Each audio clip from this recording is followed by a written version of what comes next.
PPH বলতে আমরা যেটা বুঝতে পারছি, ওখানে হাত দাও। পিপিএইচ বলতে আমরা কি বুঝতে পারছি? পিপিএইচ বলতে আমরা বুঝতে পারছি যে যদি এক্সেসিভ ব্লিডিং হয়, অর্থাৎ যখন তোমার ডেলিভারি হচ্ছে সেই সময়কালে, বা অথবা ধরো হওয়ার পরে, আফটার ডেলিভারি অফ 6 উইকস, সেক্ষেত্রে যদি তোমার হেমারেজ হয়, তখন আমরা তাকে পোস্টপার্টাম হেমারেজ বলব।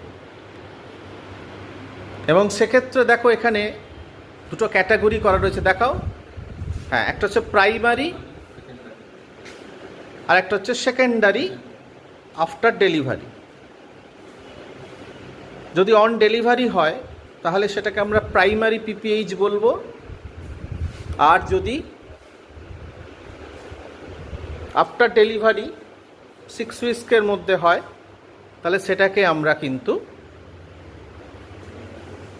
সেকেন্ডারি পিপিএইচের মধ্যে ফেলবো। কেমন?